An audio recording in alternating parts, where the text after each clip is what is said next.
કેમ છો વિદ્યાર્થી મિત્રો? મજામાં. મજામાં ને?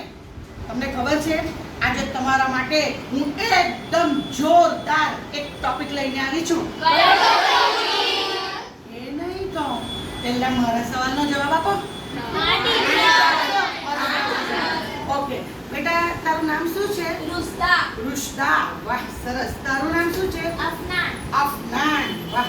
તારું નામ શું છે? સામિયા. સામિયા. બરાબર. હવે હું એક સવાલ બીજો પૂછું. સામિયાને હું અફનાન કહું, અફનાન જ નહીં. અને અફનાનને રુશદા કહું તો ચાલે? ના, કેમ નહીં ચાલે? કારણ કે મારું નામ છે અને બધા મને મારા નામથી બોલાવે, મને ગમે છે. Very good. સરસ કોન્ફિડન્ટથી જવાબ આપ્યો કે મારું નામ છે. સેમ તમને બંનેને પણ આવું જ કે મારું નામ છે, મને મારા નામથી બોલાવે તે જ ગમે છે. ઓકે. એ જ રીતે હું તમને પૂછું, આ બેસી જાઓ. સરસ. આ શું છે? પંખો. આ શું છે? સ્માર્ટબોર્ડ. છે. આ શું છે? નોટબુક. અને આ શું છે? ચોપડી. ચોપડી. તો આપણે દરેક વસ્તુ ને પદાર્થ એને એક નામથી ઓળખીએ છીએ. બરાબર છે? જીવંત વ્યક્તિ હોય કે નિર્જીવ વ્યક્તિ હોય, દરેકનું એક પર્ટિક્યુલર ચોક્કસ નામ જ છે. તો વ્યાકરણની ભાષામાં આજે તમે નામ જેને બોલો છો ને એને સંજ્ઞા કહેવાય. શું કહેવાય? સંજ્ઞા. જો એની વ્યાખ્યા સાંભળો. ભાષાના જે શબ્દો દ્વારા કોઈ વ્યક્તિ, વસ્તુ, સ્થળ કે ખ્યાલનો નિર્દેશ થાય એને સંજ્ઞા કે નામ કહેવાય. બેટા જરાક વાંચો તો દીકરા. ભાષાના જે શબ્દો દ્વારા કોઈ વ્યક્તિ, વસ્તુ, સ્થળ કે ખ્યાલનો નિર્દેશ થાય તેને સંજ્ઞા કે નામ કહેવાય છે. બરાબર. સંજ્ઞા એટલે નામ, નામ એટલે સંજ્ઞા. આટલો કોન્સેપ્ટ ક્લિયર થયો? તમને ખબર, સંજ્ઞા સમજવા માટે આપણે શું સમજવું પડે? એની લાક્ષણિકતા. બરાબર. પણ અહીંયા હું તમને એમ કહું કે સંજ્ઞા સમજવા માટે મેં એક સૂત્ર બનાવ્યું છે. એ સૂત્ર કયું ખબર? જાદવ કી સભા. બેટા બોલ તો.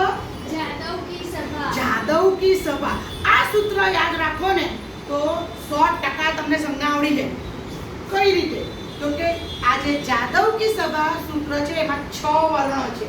કુલ કેટલા વર્ણો છે? 6.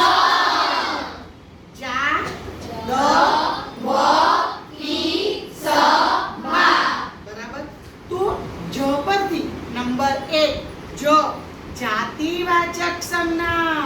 બેટા બોલો તો દીકરા.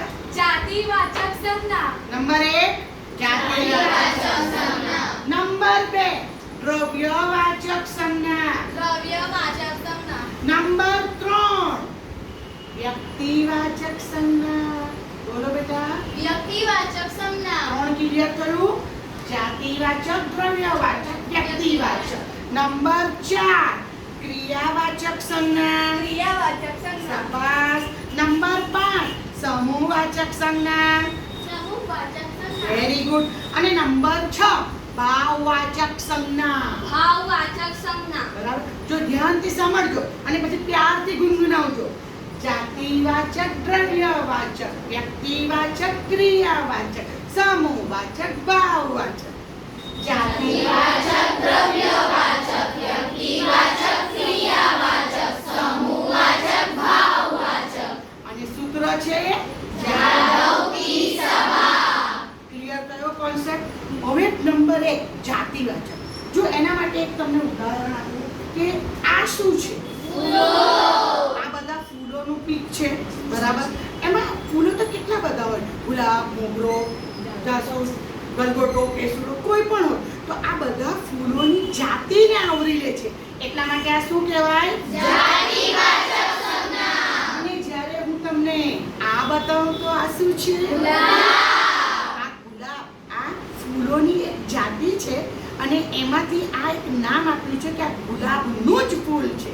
એટલે આ કહેવાય વ્યક્તિવાચક સંજ્ઞા. બરાબર. એ જ રીતે શહેરો હું બોલું તો એ જાતિવાચકમાં આવે. પણ સુરત શહેર તો વ્યક્તિવાચક. એ જ રીતે જાન્યુઆરી તો વ્યક્તિવાચક. અને મહિનાઓ કોન્સેપ્ટ ક્લિયર થયો જાતિવાચક અને વ્યક્તિવાચકનો. ઓકે. હવે આપણે નેક્સ્ટ ક્રિયાવાચક સમજીશું. ઓકે હા